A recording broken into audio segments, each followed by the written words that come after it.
नमस्कार, आप सभी दर्शकों का बहुत बहुत स्वागत करती हूँ। आप देख रहे हैं जस्ट टीवी। मैं हूं नेहा शुक्ला, लेकर हाजिर हूँ आज की स्ट्रेट टॉक। तो बांग्लादेश में अमेरिकी सेना की जिस तरीके से एक्टिविटीज बढ़ रही हैं, जिस तरीके से लड़ाकू विमान और मिलिट्री ड्रिल्स चल रही हैं, उसने भारत के कान खड़े कर दिए हैं और भारत काफ़ी अलर्ट हो गया है। हालांकि कहीं ना कहीं भारत और अमेरिका के संबंधों को देखें तो दोनों ही देशों में रक्षा क्षेत्र में भी एक बड़ी अहम रणनीतिक साझेदारी है। इसके बावजूद बांग्लादेश में बिल्कुल भारत और म्यांमार सीमा के पास अमेरिकी सेना की बढ़ती एक्टिविटीज़ कई सवाल उठा रही है। हम चाहते हैं कि अपने दर्शकों के सामने कुछ सवाल भी रखते हैं और कुछ फैक्ट्स भी, और ये सारी चिंताएं ऐसी परिस्थिति में सामने आ रही हैं जब एक दिन पहले ही 2 दिन पहले ही सऊदी अरब और पाकिस्तान के बीच एक अहम डिफेंस डील हुई है, जो सीधे सीधे भारत की सिक्योरिटी के लिए, भारत की रक्षा संबंधी चुनौतियों के लिए एक जो चिंता की बात है, वो स्पष्ट तरीके से चिंता की बात है। कहीं ना कहीं भारत की राष्ट्रीय सुरक्षा से जुड़ी ये चिंता है। आइए अपने दर्शकों के सामने कुछ फैक्ट्स रखते हैं और कुछ सवाल भी कि ये बांग्लादेश के एंगल से अमेरिकी सेना भारत के लिए किस तरह की चिंताएं बढ़ा रही है। बांग्लादेश में अमेरिकी सेना की जो बढ़ती गतिविधियां हैं, इसके क्या मायने निकाले जाने चाहिए। भारत और म्यांमार सीमा के पास चिट्टगोंग इलाके में ये जो मौजूदगी है, ये जो ड्रिल्स चल रही हैं, ये कहीं ना कहीं काफ़ी सीक्रेसी भी मेंटेन की जा रही है, काफ़ी गोपनीय गुप्त तरीके से इसे अंजाम दिया जा रहा है। हालांकि लड़ाकू विमान दिख रहे हैं, मल्टीपल ड्रिल्स हो रही हैं, जिससे कि भारत की चिंताएं बढ़ी हैं। एक बात ये भी है कि भारत रक्षा और रणनीतिक साझेदार अमेरिका का एक बहुत ही अहम पार्टनर है, लेकिन उसके बावजूद ये जानकारी भारत से भी छिपाई गई। भारत के साथ रक्षा रणनीति क्षेत्र में बड़ा साझेदार अमेरिका, ढाका के साथ सीक्रेट मिलिट्री एक्सरसाइज के फिर क्या मायने हैं। शेख हसीना, बांग्लादेश की तत्कालीन प्रधानमंत्री, जिस तरीके से उनका तख्ता पलट हुआ, इसके पीछे भी अमेरिकी साजिश की बातें हुई थी, आशंकाएं थी, और खुद शेख हसीना कह चुकी हैं कि क्योंकि उन्होंने सेंट मार्टिन द्वीप अमेरिका को सौंपने से इनकार कर दिया, और यही वजह है कि अमेरिका ने उनके खिलाफ ये साजिश रची। यूनुस सरकार की जो मौजूदगी है बांग्लादेश में, ये कहीं ना कहीं जिस तरीके से पाकिस्तान और इसके साथ साथ चीन के भी प्रभाव को पड़ोसी मुल्क में बढ़ाती है। तो क्या समझा जाए कि बांग्लादेश में जो विदेशी ताकतें हैं वो यूनुस सरकार की मौजूदगी का तो फ़ायदा उठा रही हैं, लेकिन ये भारत को अलग थलग और पिछड़ता हुआ भी बना रही हैं। तो हमारे साथ आज जो पैनलिस्ट जुड़ चुके हैं, मेहमान जुड़ चुके हैं स्ट्रेट टॉक के प्लेटफॉर्म पर, उनका स्वागत करते हैं। हमारे साथ डिफेंस एक्सपर्ट मेजर जनरल राजन कोचर जुड़ रहे हैं। हमारे साथ आत्मजीत सिंह भी जुड़ रहे हैं, जो कि जियो पॉलिटिकल एनालिस्ट हैं। हम दोनों का बहुत बहुत स्वागत करती हूँ। शुरुआत में राजन कोचर सर आपसे करना चाहती हूँ। मैंने एक दिन पहले ही सऊदी अरब और पाकिस्तान के बीच हुई जो डिफेंस डील है, उसकी चिंताएं भारत की क्या क्या हो सकती हैं, ये अपने दर्शकों तक पहुंचाने की कोशिश की थी।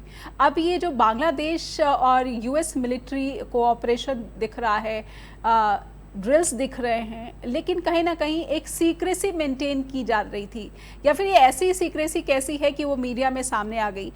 ये क्या ऐसा है कि सिर्फ संकेत देने की कोशिश है, या फिर आप स्ट्रैटेजिक लिहाज से, डिफेंस लिहाज से इसे भारत के लिए कितनी बड़ी चुनौती मानते हैं?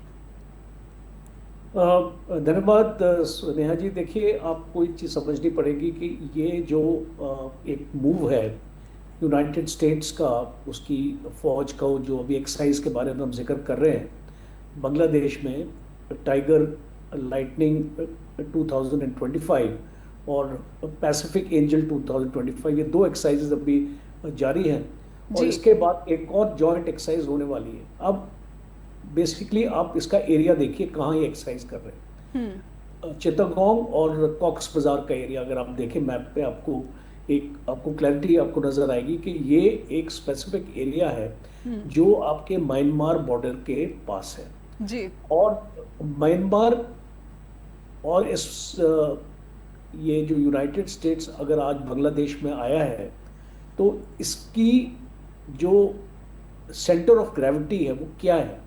वो सेंटर ऑफ ग्रेविटी है म्यांमार का एक एरिया जो चाइना की तरफ है, जिसका नाम है चिपवी। चिपवी एक ऐसा एरिया है जहाँ पे एक वॉशिंगटन टाइम्स की एक न्यूज़ है कुछ महीने पुरानी, जी। जिसमें 300 रेयर अर्थ की माइंस है वहाँ पे। और हम्म। वहाँ पे इस टाइप के रेयर अर्थ मटेरियल्स हैं। देखिए, दो टाइप के रेयर अर्थ होते हैं, एक होते हैं लाइट होते हैं, एक होते हैं हैवी। हम्म। लाइट एयर अर्थ आपको हर एक जगह मिलेंगे, पाकिस्तान में भी मिलेंगे, इंडिया में भी मिलेंगे, हम्म। मणिपुर और मिजोरम का जो एरिया है उसको वहाँ पर भी मिलेंगे। जी। बट आपको जो हैवी रेयर अर्थ का जो कॉन्सेंट्रेशन है वो आपको इस एरिया में मिलेगा। और यहाँ पे जो कच्चिन इंडिपेंडेंट आर्मी है, देखिए, मिलिट्री जनता का कंट्रोल इस एरिया में नहीं है। जी। कच्चिन अक्टूबर 2023 से म्यांमार में सिविल वॉर शुरू हो गया था। जी। जी। कच्चिन इंडिपेंडेंट आर्मी जो है वो चाइना के साथ उसके इन्फ्लुएंस पे काम करती है। जी। और जब चाइना ने देखा कि मिलिट्री जनता उसको ये रेयर अर्थ मटेरियल की माइनिंग से, और वो भी इलीगल माइनिंग, रोक रही है, तो उसने थ्री ब्रदरहुड अलायंस को एक्टिवेट किया। म्यांमार में आपने सुना होगा थ्री ब्रदरहुड अलायंस। जी। तो जी। इस अलायंस को एक्टिवेट करके वहां पे एक सिविल वॉर की सिचुएशन क्रिएट की। जी। हम हमेशा बोलते हैं कि अमेरिका तख्ता पलट करता है, यहाँ पे चाइना ने तख्ता पलट किया हम्म। और मिलिट्री जनता को प्रेशर में डाला। आपने जो अभी मैंने आपको जिक्र किया कि आपकी जो कच्चिन इंडिपेंडेंट आर्मी है, जी। और और और ये जो आपके रेयर अर्थ मटेरियल्स हैं, ये चाइना के पास, अगर आप एक इसका वॉल्यूम्स देखें तो जब से सिविल वॉर हुई है हम्म। तब से चाइना इसको यहाँ से खुलेआम इसको ले रहा है। अब ये खबर अमेरिका को मिली है। अब ये पूरी गेम यूनाइटेड स्टेट्स और चाइना के बीच की है, जी। और बांग्लादेश एक जरिया है। हम्म। आज जो आप देख रहे हैं कि सेंट मार्टिन आइलैंड की पहले बात हो रही थी, जी। जी। पर अब क्या हो रहा है, अब सेंट मार्टिन आइलैंड से एक बेटर, एक ऑल्टरनेटिव इसको अमेरिका के पास आया है, और वो है आपका चिटागोंग का जो आपका एरिया है। ठीक यहाँ है। से हम्म। यूएस आर्मी ऑपरेट करना चाहती है, और आने वाले वक्त में आप देखेंगे कि इसको यूएस आर्मी का जो इस कॉक्स बाजार का एरिया भी जो इसको म्यांमार से आपका लगता है, उसको वहाँ पर भी एक मूवमेंट आप देखेंगे कि यूनाइटेड स्टेट्स म्यांमार के अंदर मूवमेंट करना चाहता है। और जी। ये जो इसको जो फैसिलिटेट करेगा वो है बांग्लादेश। पहली इंपॉर्टेंट चीज ये है कि ये मिनरल रेयर अर्थ है, पूरे वर्ल्ड के 40% डिपॉजिट्स म्यांमार में हैं। और आने वाले वक्त में ये इंपॉर्टेंट क्यों है, आप जानते हैं कि आपके चिप्स, मैग्नेट्स, जी। आपके ईवी, आपका न्यूक्लियर, आपका स्पेस, हर एक जगह ये लगते हैं। इसीलिए अभी एक दौड़ लग चुकी है। जी। और हम आपने बिल्कुल ही एक बहुत खुलकर ये बात सामने रख दी हमारे दर्शकों के लिए कि कैसे रेयर अर्थ मिनरल इस पूरी एक्टिविटीज़ के सेंटर में है। लेकिन सवाल ये है कि भारत के साथ ये पूरी सीक्रेसी ये क्यों मेंटेन की गई, और भारत की जो चिंताएं हैं, क्या अमेरिका उन चिंताओं को पहले एड्रेस नहीं कर सकता था, या अगर उसने नहीं करना चाहा है तो इसके पीछे क्या वजह हो सकती हैं? क्योंकि बांग्लादेश में जब से मोहम्मद यूनुस आए हैं, उनकी अंतरिम सरकार है, भारत के साथ जो उनके रिलेशंस हैं वो तल्ख बने हुए हैं। हमारे साथ आत्मजीत सिंह भी जुड़े हुए हैं, लेकिन उससे पहले एक छोटे से ब्रेक के लिए रुकेंगे। एक ब्रेक के लिए रुकते हैं और लौटेंगे अपने सवालों के साथ और दर्शकों तक पहुंचाने की कोशिश करेंगे कि पाकिस्तान और सऊदी अरब का जो एक डील हुआ है डिफेंस सेक्टर में, इसके साथ बांग्लादेश भी जिस तरीके से भारत प्रभाव खोता जा रहा है, भारत के जो रिलेशंस हैं वो तल्ख बने हुए हैं। अब अमेरिकी और चीन का जो प्रभाव है वो भारत के लिए इस पूरी परिस्थिति को सुरक्षा के लिहाज से और चिंताजनक बनाता है। एक ब्रेक के बाद हाजिर होते हैं।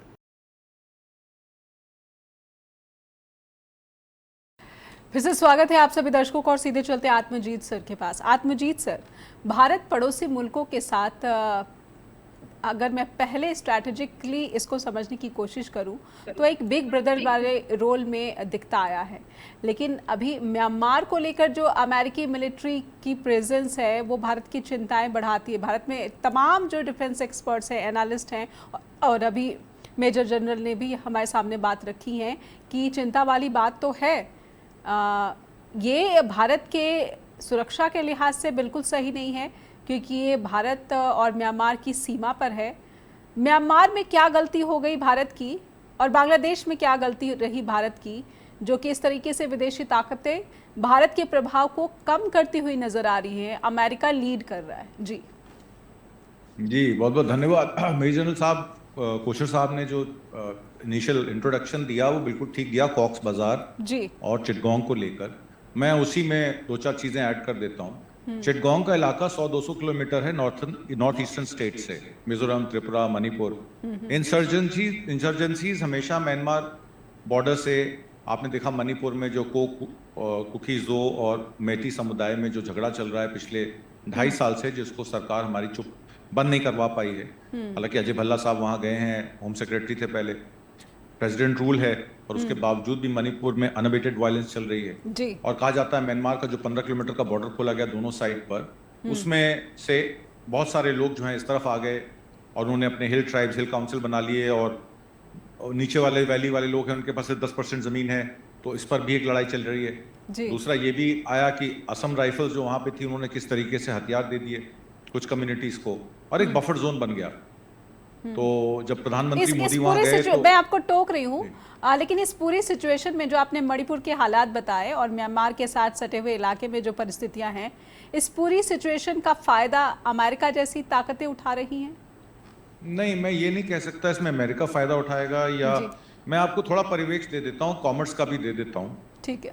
टाइगर लाइटनिंग 2025 जुलाई में शुरू हुआ, counter terrorism, jungle warfare, peace keeping, IED counter measures के लिए। उसके बाद tiger shark 2025, flash Bengal series कहा जाता है उसको, special force training on maritime security, और तीसरा जो प्रोग्राम है उसको कहते हैं RQ-21, ये US assistance in building Bangladesh unmanned aerial surveillance, UAVs, UAS, और टर्की सभी सहयोग ले रहे हैं, और टर्की का प्लेन भी एक वहां उतरा है, इजिप्ट का एक प्लेन उतरा, तो भारत भी सतर्क हो गया, भाई इस तरीके से इजिप्ट का प्लेन वहां उतर रहा है तो क्या सामान आ रहा है उनका, और जो अमेरिकन जो फोर्सेस हैं वो किस तरीके से वहां पर एक होटल में एक्सरसाइज कर रही हैं, 120 लोगों का वहां पे है। तो ये सारा जो परिवेश है जिसका इनिशियल नाम दिया गया HADR का मतलब है humanitarian assistance and disaster relief, तो ये का कैमोफ्लेज है।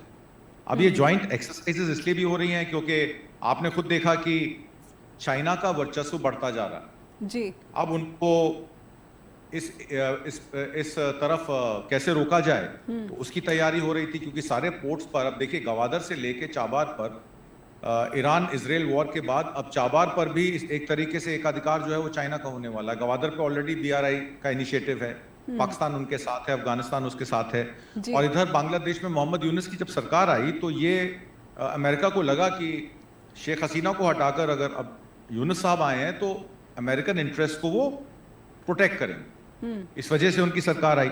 अब उसका स्ट्रैटेजिक कॉन्टेक्स्ट आप ये ले लीजिए कि चिटगांग जो है, चिटागोंग या जो उसको कहा जाता है चिटाग्राम, वो एक प्राइमरी पोर्ट सिटी है जी। और बे ऑफ बंगाल में इंडिया का नॉर्थ ईस्ट, जैसे मैंने आपको बताया, त्रिपुरा, मिजोरम और 7 सिस्टर रीजन हैं, और एक तरफ म्यांमार का राखियन स्टेट लगता है उसमें जी जी। और इसमें it's a gateway for business, trade, energy and also military logistics, तो ये सारा काम चलता आ रहा है जी। अगर हम एक्सरसाइज को बैकड्रॉप ऑफ पॉलिटिकल फ्लक्स देखें, अगस्त 2024 में जब शेख हसीना की सरकार को हटाया गया, मोहम्मद यूनुस वहां पे इंटरिम गवर्नमेंट बना के आते हैं, तो ये बात साफ हो जाती है कि अमेरिकन इंटरेस्ट अब वहां पर एक्सरसाइज करेंगे।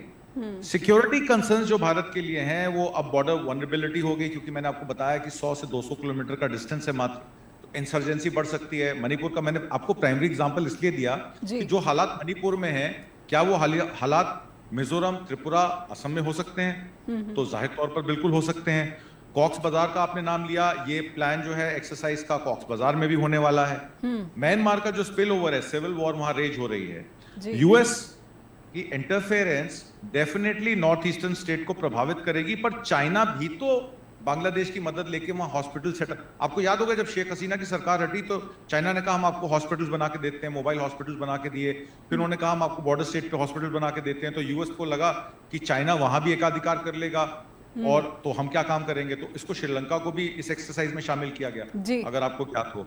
तो ये स्पेकुलेशन बेसिस पे हो रही है कि यूएस अपने स्ट्रैटेजिक इंटरेस्ट के लिए वहां पे काम कर रहा है बांग्लादेश में, या चाइना को काउंटर करने के लिए कर रहा है। तो मेरा जवाब ये होगा कि वो दोनों चीजें कर रहा है जी। वो अपने लेकिन why India is not together? India को क्यों नहीं एड्रेस इंडिया किया का गया? देखिए इंडो पैसिफिक अलाइनमेंट में यूएस जो है वो रीजनल सिक्योरिटी अगेंस्ट चाइना अपने फुटप्रिंट बनाने की कोशिश कर रहा है। अब मैं आपको एक बात और बता देता हूं, उसके बाद अपनी बात को विराम देता हूं।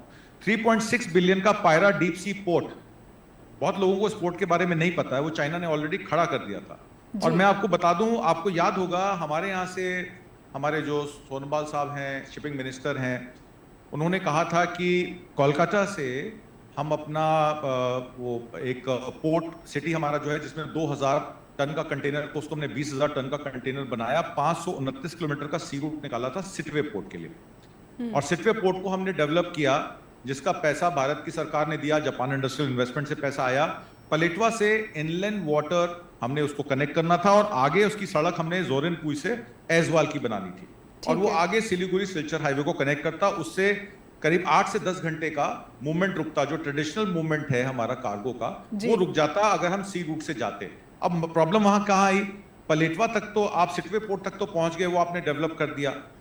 और ये प्रोजेक्ट 2008 से चल रहा है, 2010 में कंप्लीट होना था, फिर उसकी टाइमलाइन 2013 आई, 17 आई, 19 आई, अब 2025 की टाइमलाइन आई तो उसमें फिर वो सड़क नहीं बनने दी, क्योंकि राखियान स्टेट और चीन स्टेट में आपस में ये हो गया कि भाई ये जो कॉन्ट्रैक्टर्स हैं ये इंडिया के तो आ नहीं सकते। इंजीनियरिंग इंडिया लिमिटेड के 5 लोगों को किडनैप कर लिया गया, एक की डेथ हो गई थी हार्ट अटैक से और 4 लोग वापस कर दिए गए।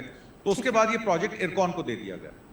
अब इरकॉन जो है वो रेलवेज के, मिनिस्ट्री ऑफ रेलवेज के अंडर आता है। तो इनको कहा गया कि आप ये ठेका वहां के लोकल लोगों को दे दीजिए, राखियान स्टेट वालों से बात करके। अभी तक उसका कुछ प्रॉब्लम सॉल्व नहीं हुआ है जी। और जो पायरा पोर्ट है वो 3.6 बिलियन डॉलर का, that's a gateway of China to get into this side of Arabian sea. सो भारत को ये अमेरिका को ये जरूरी हो गया कि चाइना के वर्चस्व को रोकने के लिए हमें यहां पे अपनी ज्वाइंट एक्सरसाइज करनी है और चाइना के प्रभुत्व को रोकना है। और भारत को तो ये मान के चल रहा है कि कल को हम भारत को बोलेंगे तो भारत तो हमारे साथ खड़ा हो जाएगा आके। तो इंडिया को कॉन्फिडेंस में नहीं लिया गया। बांग्लादेश और श्रीलंका के साथ ये ज्वाइंट एक्सरसाइज हो रही है। अमेरिका अपना वहां पर बेस बनाना चाहता है जी। और जैसा कि मेजर जनरल ने कहा है कि अब ये सेंट मार्टिन द्वीप से हटके चिट्टगोंग जो है इस पर अमेरिका की नज़र बनी हुई है। मैं ऐसे में एक मुझे स्टेटमेंट खुद राष्ट्रपति ट्रंप की याद आ रही। मेजर जनरल आपसे मैं इस सवाल को समझना चाहूँगी। खुद मुझे याद आता है कि जब व्हाइट हाउस में ओवल ऑफिस में प्रधानमंत्री नरेंद्र मोदी और राष्ट्रपति ट्रंप की बातचीत हो रही थी, दोनों के बीच डिस्कस हो रहा था, तो ट्रंप ने कहा था कि बांग्लादेश को मैं इन पर छोड़ता हूँ। He was so assured कि इंडिया बांग्लादेश में जो भी हालात चल रहे हैं उसको जो है उसकी जवाबदेही या फिर जिम्मेदारी जो है ये सुनिश्चित करेगा। लेकिन अब ऐसा क्या बदल रहा है भारत और अमेरिका के बीच जिससे कि बांग्लादेश में भारत को कहीं भी कॉन्फिडेंस में नहीं लिया गया, ये साफ हम देख पा रहे हैं। देखिए नेहा जी, हम एक जैसे आत्मजीत सिंह ने बताया था वो ये कालादान ट्रांस मॉडल प्रोजेक्ट है ये जो बनना था, और ये जो रुकावटें आ गई हैं ये बेसिकली सिविल वॉर के बाद आई हैं जी। जब आपकी रखिन स्टेट और आपकी रखिन नेशनल आर्मी और चिन नेशनल आर्मी के बीच में क्लैशेस अपना चल रहे हैं। भारत के अभी एक अरकन आर्मी है वहाँ पे जो इसको कंट्रोल करती है इस एंटायर एरिया को। ठीक है। तो भारत के अच्छे रिलेशंस भी हैं अरकन आर्मी से। अरकन आर्मी यूएस के इसको इन्फ्लुएंस में काम करती है। और आप एक पावर डायनेमिक्स देखिए, आपको मैंने कचिन आर्मी के बारे में बताया, इंडिपेंडेंट आर्मी, वो चाइना के आपके इन्फ्लुएंस में काम करती है। अरकन आर्मी जो है उसका हेडक्वार्टर भी वाशिंगटन में है और उसको यूएस में है, एक उसका हेडक्वार्टर भी वहाँ पे है, तो वो यूएस के अंदर काम करती है। तो ये एक कन्फ्लिक्ट ऑफ इंटरेस्ट है चाइना और अमेरिका के बीच में। आप इसको अगर इंडियन कॉन्टेक्स्ट से देखें तो आपने जैसे अभी बोला कि बांग्लादेश के मामले में यूनाइटेड स्टेट्स इंटरवीन नहीं करना चाहता था बिकॉज यूनाइटेड स्टेट्स के अपने इंटरेस्ट है बांग्लादेश जी और वो भारत के इंटरेस्ट से भी क्लैश करेंगे क्योंकि अगर एक आप ये जो एक्सरसाइज है जो अभी आत्मजीत सिंह ने जी ने बहुत चूंकि सही बोला, ये एक फॉल्स फ्लैग ऑपरेशन है। फॉल्स फ्लैग का मतलब है कि एक अटेंशन डाइवर्ट करने वाली बात है कि हम एक्सरसाइज यहाँ पे कर रहे हैं, दोनों फौजों के बीच में तालमेल कर रहे हैं। एक्चुअली रियल मकसद अमेरिका का यहाँ पे आना है वो है इकोनॉमिक मकसद, ठीक और है ट्रम्प जो है जी वो हर एक चीज को एक फाइनेंशियल या इकोनॉमिक एंगल से देखता है।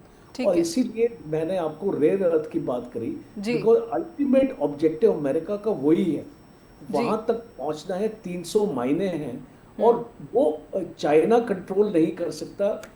ये अमेरिका का मानना है कि जो इसका पूरा अगर कंट्रोल चाइना पे, तो आने वाले वक्त में देखिए, आने वाले वक्त में जो हमारी जो इकोनॉमी है जिस तरीके से चलेगी वो रेयर अर्थ के ऊपर बहुत कुछ इसको डिपेंड डिपेंड होगा, करता है जी वो भी हैवी वाला। जी लाइट इसको रेयर अर्थ नहीं, I mean heavy rare earth material, you इसमें अर्बियम, सेरियम, सीरियम, ये जी दो इम्पॉर्टेंट मिनरल्स हैं जो आपको ये चीज़ देते हैं, अबंडेंस में है यहाँ पे। तो इसीलिए मैं ये मानता हूँ कि ये अगर हम सोचते हैं कि भारत को इन्फॉर्म नहीं किया और ये इधर आगे, ये कोई सिक्योरिटी रिलेटेड एक्सरसाइज की बात ही नहीं है। ये एक टोटली इकोनॉमिक एक्सरसाइज चल रही है। और अभी आप देखेंगे, और मैं सहमत हूँ जो इसका असेसमेंट मेरे को पैनलिस्ट ने किया है जी कि अमेरिका यहाँ पे एक परमानेंट अपना बेस लगाएगा बिकॉज चाइना भी चिटागोंग में, चाइनीज इन्वेस्टमेंट्स भी काफ़ी हैं बिकॉज चिटागोंग पोर्ट में चाइना ने बहुत इन्वेस्ट किया है जी और जो इसको मदद भी दी है। और अभी हम इसको देख रहे हैं कि सबमरीन प्रोग्राम में भी चाइना बांग्लादेश की मदद कर रहा है। तो बांग्लादेश का जो आज इन्फ्लुएंस है, अगर आप मोहम्मद यूनुस को देखें, वो एक यूएस पपेट है। अगर जी उसको यहाँ पे लगाया गया है वो यूनाइटेड स्टेट्स की वजह से आया हुआ है यहाँ पे, और ये रिजाइन चेंज पूरा यूनाइटेड स्टेट्स ने किया है। और अगर हम मणिपुर में भी देखते हैं, देखिए जी आपने मणिपुर में भी ये एथनिक क्लैशेस वगैरह देखे, इसमें काफी कुछ हाथ अमेरिका का भी है। तो जो हम उसको रूल So, आउट नहीं कर सकते हैं, सर जो बिग हमारी क्वेश्चन इज मेजर जनरल, तो बड़ा सवाल ये है कि अगर यहाँ तक अमेरिका घुस आया है, चीन का प्रभाव तो है, उसके साथ जो संघर्ष चल रहा है भारत का चल रहा है, लेकिन अगर यहाँ तक अमेरिका घुस आया है तो भारत की रणनीतिक क्षमताओं पर सवाल उठता है। एक छोटा सा ब्रेक लूंगी मैं और उसके बाद जब लौटेंगे तो कुछ और सवाल हैं और ये सवाल भी समझने की कोशिश करेंगे कि फिर भारत की जो रणनीतिक सफलताएं अब तक इस पूरे क्षेत्र में रही हैं, खास करके म्यांमार को लेकर या फिर बांग्लादेश को लेकर। पाकिस्तान चलिए कह सकते हैं कि वो शुरू से दुश्मनी करता आया है आतंकवाद के जरिए, चाहे सीधे सीधे युद्ध के मैदान में, लेकिन म्यांमार का फिसलता जाना, बांग्लादेश का फिसलता जाना और नेपाल में जो अभी अराजकताएं हुई और उसके बाद बेशक अंतरिम सरकार बन गई है, लेकिन भारत की चुनौतियों में तो इजाफा हो रहा है। एक ब्रेक के बाद लौटते हैं। फिर से स्वागत है आप सभी दर्शकों का और सीधे चलते हैं मेजर जनरल के पास। सर, मैं आपसे समझना चाहती हूँ कि फिर वो सवाल है कि पूरे इस रीजन में भारत का जो इन्फ्लुएंस है कहीं ना कहीं बहुत सिमटता जा रहा है। जी देखिए, आपको इसको समझना पड़ेगा, ये जो साइगोंग का एरिया है जो भारत के साथ एक्चुअली लगता है म्यांमार में, और इसमें खासतौर पे नागाज, मिजोज और कुकीज़ का एक प्रीडोमिनेंस है इस एरिया में।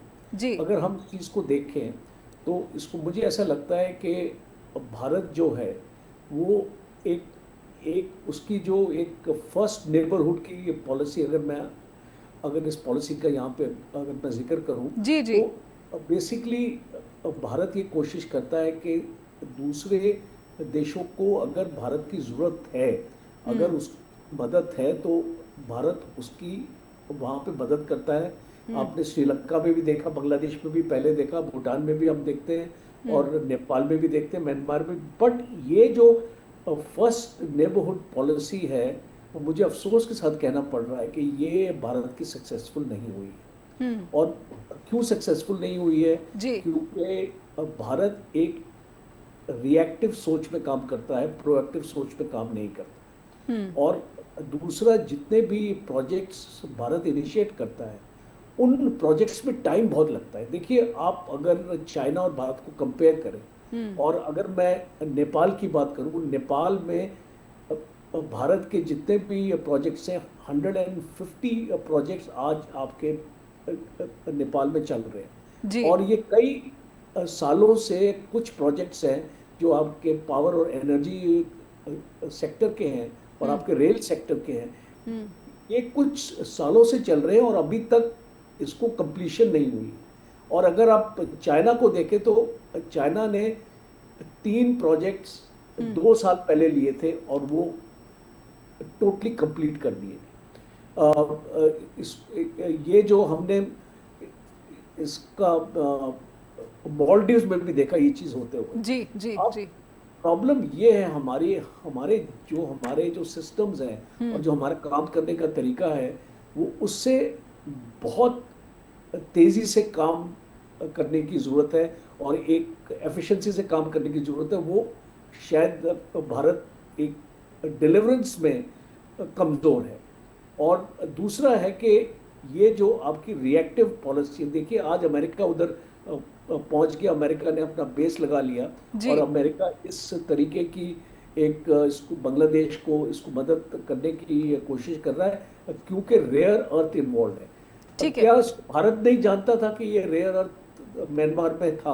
बिकॉज भारत के पास भी ये इंफॉर्मेशन थी। ये कोई कॉन्फिडेंशियल या क्लासिफाइड इंफॉर्मेशन नहीं है कि हमको नहीं पता कि म्यांमार में क्या क्या रिसोर्सेज हैं और हम उसको कैसे एक्सप्लॉइट कर सकते हैं। सर, हमने देखा है कि बांग्लादेश में तख्ता पलट हुआ, भारत की एजेंसियों को खबर भी नहीं होती है, वहां पर तख्ता पलट हो जाता है।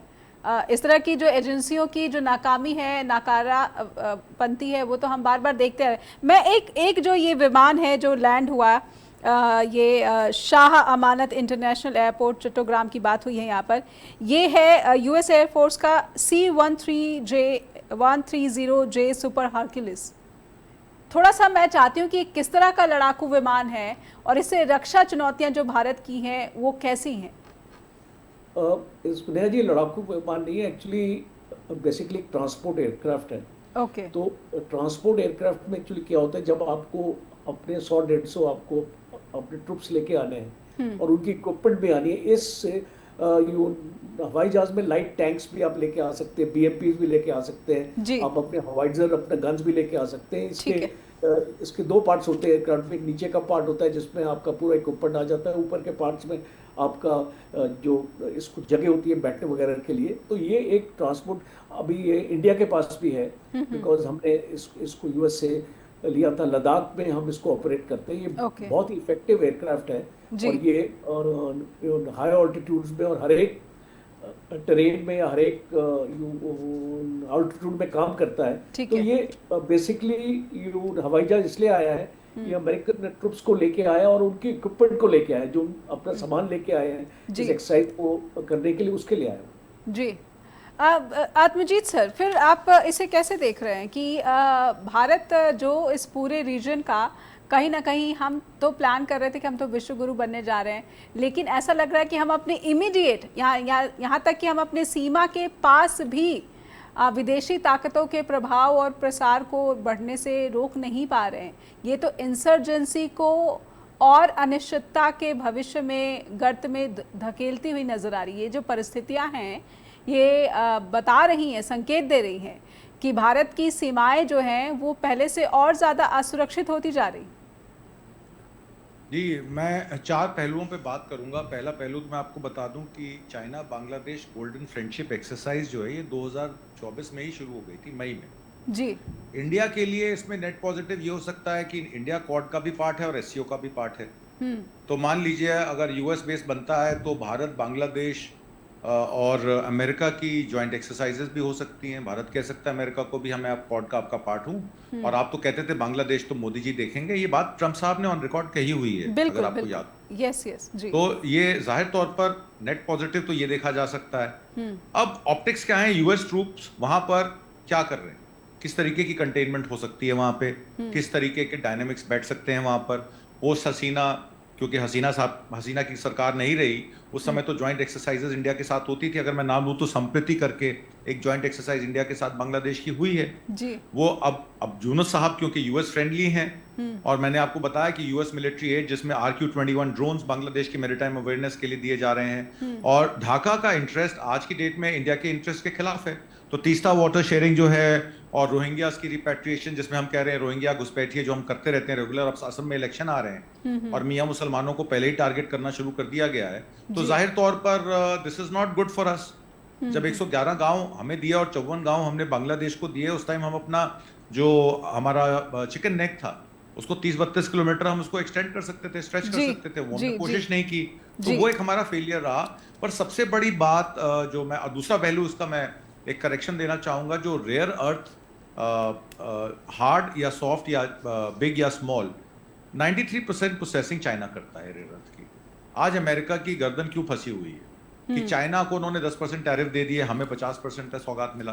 10% टैरिफ देने के बाद भी Chinese companies rare earth, magnets, minerals, जो भी उनको सामान चाहिए बैटरीज का, ईवी का, वो सामान अमेरिका को देने के लिए हिचकिचा रही हैं। शी जिनपिंग उसमें अपनी मुट्ठी नहीं खोल रहे हैं, और इसीलिए अमेरिका की प्रॉब्लम्स बढ़ रही हैं, क्योंकि रशिया यूक्रेन वॉर भी उसी में फंसा हुआ है। आपको याद होगा यूक्रेन के साथ $360 बिलियन का उनको निवेश करना था रेयर अर्थ मिनरल्स के लिए। जारेड कुशनर जो उनके क्या नाम, उनकी बेटी के हस्बैंड हैं, वो सारा टाइम वहीं उसी चक्कर में घूम रहे थे कि $360 बिलियन की डील हो जाए जी। बाइडन में हंटर बाइडन पहले घूम रहे थे, अब जारेड कुशनर घूम रहे हैं। तो ये सब परिवारवाद तो चलता है, वहां भी चलता है, यहाँ भी चलता है। हम फंसे कहाँ हैं, मैं तीसरा विषय अब आ रहा हूँ तीसरे विषय पर। इंडो पैसिफिक रीजन में हम अपना एकाधिकार जमाने के लिए हमने क्वाड में और बड़ी बड़ी बातें कर दी कि इंडो पैसिफिक रीजन में हम यहाँ पर पोर्ट्स बनाएंगे जी। मुंद्रा पोर्ट बन गया, गुजरात गवर्नमेंट का उसमें योगदान बहुत था।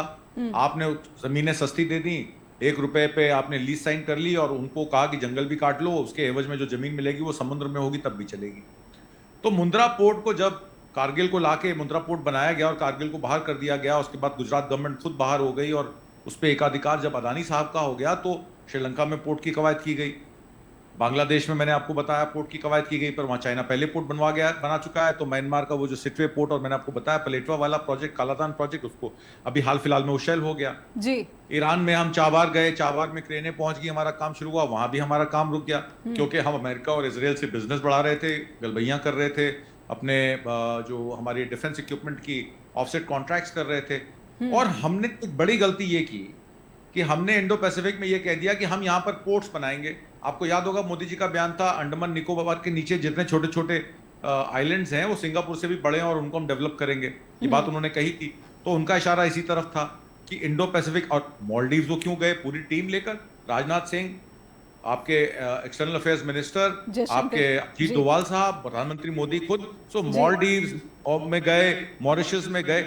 उनका सिर्फ करना ये था, उनको अदानी को लेके उनको सब जगह पोर्ट्स बनाने थे और इंडो पैसिफिक का उनको ठेका चाहिए था, और इसी ठेके की वजह से चाइना से उनकी ठन गई जी। कहते हैं ना आदमी इधर का रहा, ना उधर का, ना 3 के रहे ना 13 के बीच में फंस गए जी। यानी स्ट्रैटेजी तो बनाई गई, लेकिन स्ट्रैटेजी एग्जीक्यूट करने में कहीं ना कहीं जो इंटरेस्ट है उसका क्लैश होता हुआ दिखा, और कहीं ना कहीं भारत को इतना बड़ा नुकसान वर्तमान में उठाना पड़ा। एक छोटा सा ब्रेक के बाद लौटते हैं। फिर से स्वागत है सभी दर्शकों का, और मेजर जनरल राजन कोचर के पास दर्शकों को लेकर चलते हैं। राजन सर, आपने कहा कि प्रोएक्टिव अप्रोच होना चाहिए पोस्ट जो है, यानी कि बाद में जो है रिएक्टिव जो इनका अप्रोच है ये भारी पड़ रहा है। लेकिन ट्रम्प तो टोटल ट्रेडर की तरह बातचीत कर रहे हैं, भारत पर पहले से ही 50% का टैरिफ, और ये सारे जो ऑपरेशंस हैं इसके केंद्र में भी, सेंटर में भी जो है ट्रेड ही नज़र आ रहा है, रेयर अर्थ जो मिनरल आपने कहा वो नज़र आ रहा है। तो भारत इस समय जो जिस स्थिति में घिरा हुआ नज़र आता है, ऐसा क्या सजेशन आप देना चाहेंगे, और हमारे दर्शकों को ये जानकारी ज़रूर दें कि अभी भी भारत को क्या करना चाहिए जिससे कि भारत कम से कम अपनी सीमाएं और जो उसकी ट्रेड की संभावनाएं हैं, इस पर इतनी बड़ी जो है प्रहार या फिर आंच अमेरिका ना डाल पाए? बहुत अच्छा सवाल है सुनिया जी, बिकॉज हम ये आत्मनिर्भर भारत हम आई थिंक 15 साल से हम इसकी स्लोगन्स में जी। actually सुन रहा हूँ, और हर एक फोरम में जो स्पीकर हैं वो इसको अल्फाबेटिकली डिस्क्राइब करते हैं, ए का ये मतलब है, बी का ये मतलब है, सी का ये मतलब। बट प्रॉब्लम मैं बताता हूँ कहाँ है, जी। और इसको एक डीप स्टडी भी करने की ज़रूरत है। प्रॉब्लम है हमारी मैन्युफैक्चरिंग सेक्टर। आपका जो मैन्युफैक्चरिंग सेक्टर है वो आपका जीडीपी का खाली 15% ही कंट्रीब्यूट करता है। जी। अब मैन्युफैक्चरिंग सेक्टर को अट्रैक्टिव कैसे किया जाए कि लोग आए और भारत में मैन्युफैक्चर करें। आपको अपने सिस्टम्स, आपके लेबर लॉज, आपके लैंड लॉज, आपके एनवायरमेंटल लॉज, हर एक जगह आपको 200 से ज़्यादा क्लियरेंसेस आपको लेनी पड़ती हैं कोई भी प्रोजेक्ट को स्टार्ट करने के लिए। पहली चीज़। दूसरी है कि अगर एक स्टेट में ऑपोजिशन की गवर्नमेंट है और अगर सेंटर और स्टेट की गवर्नमेंट अलग है, ये प्रैक्टिकल चीज़ें हैं जो इसको मैंने ऑब्जर्व करी है कि जिन स्टेट्स में ऑपोजिशन की गवर्नमेंट है और वहाँ पे अगर आपको प्रोजेक्ट लगाना हो तो आपका जो सेंटर उसमें कोऑपरेट नहीं करता, प्रोजेक्ट वहाँ नहीं आता। और इसको मैक्सिमम प्रोजेक्ट्स आप चाहते हैं गुजरात में आए और ऐसे स्टेट्स में आए जहाँ पे सेंटर की गवर्नमेंट है। तो ये जो मॉडल ऑफ गवर्नेंस, अगर आप ये जो आपका थॉट ऑफ गवर्नेंस मैं बोलूँगा, मॉडल ऑफ गवर्नेंस तो एक डेमोक्रेटिक है तो जो कोई उसमें हर्ज नहीं है। बट ये जो सिस्टम ऑफ गवर्नेंस है इसको चेंज करने की जरूरत है। और हम जितने नारे लगा लें that we are the 4th largest economy in the world, आज भी अगर मैं आपको बोलूं we are the 2nd largest importer of military equipment in the world. जी जी। 80% हमारी, और ऐसा लग रहा है कि जो जरूरतें हैं वो तो, और ये कंप्लीट योर सेंटेंस, सॉरी जी। एंड द सेकंड इज 80% आपकी जो एनर्जी रिक्वायरमेंट्स है और आपका ऑयल और गैस रिक्वायरमेंट्स आप इंपोर्ट करते हैं। और तीसरा जो आपके पास रॉ मटेरियल अवेलेबल है, जैसे कि अगर मैं कोल माइनिंग इंडस्ट्री का एग्जांपल दूं, और ये बहुत रेलेवेंट एग्जांपल है, आज आपकी पूरी कोल माइनिंग इंडस्ट्री बंद हो चुकी है क्योंकि you find it cheaper to import coal. तो अगर आपको कोल इंपोर्ट करना होता है बिकॉज ये जितनी भी माइनिंग इंडस्ट्रीज में माफिया काम करते हैं उसमें, पर इसका भी एक स्कैम, मेजर जनरल, इसका भी एक स्कैम सामने आ चुका है कि हम विदेशों से सस्ता कोल इंपोर्ट करके भारत में महंगा बेचते हैं। ये एक स्कैम है। सरकार किस तरह से जांच कर रही है या फिर इस पर क्या कार्रवाई हो रही है, ये अंधेरे में है।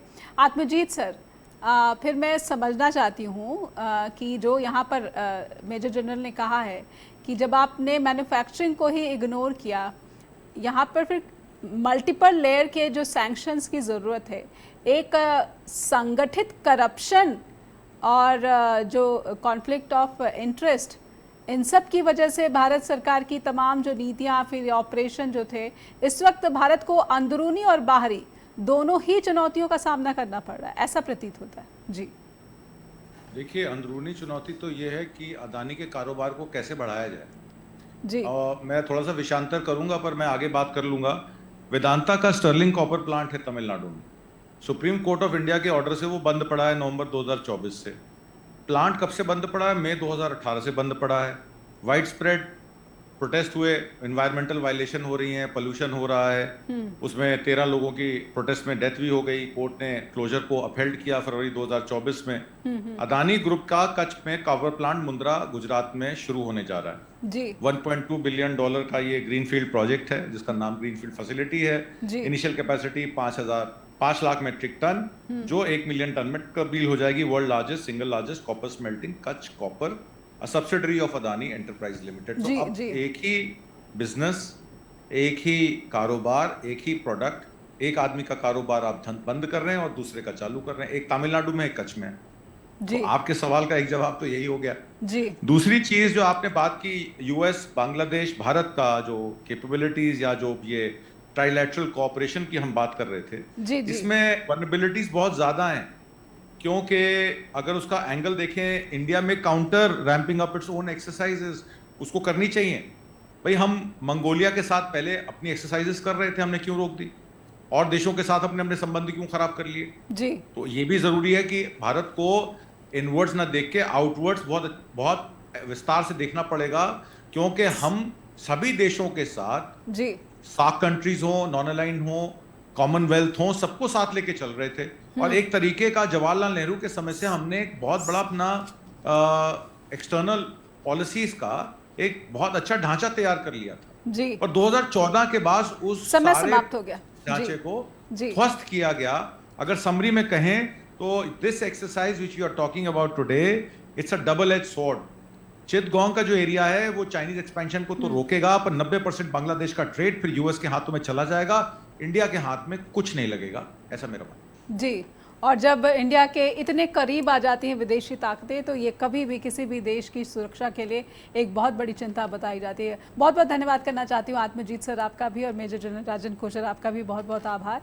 दर्शकों से अनुरोध करना चाहती हूँ कि आप भारत की इस बढ़ती हुई चुनौतियों पर क्या राय रखते हैं, हम तक लिखकर पहुँचाएं info@broadcasting.com या फिर neha@broadcasting.com पर भी ईमेल भेज सकते हैं। बहुत बहुत धन्यवाद।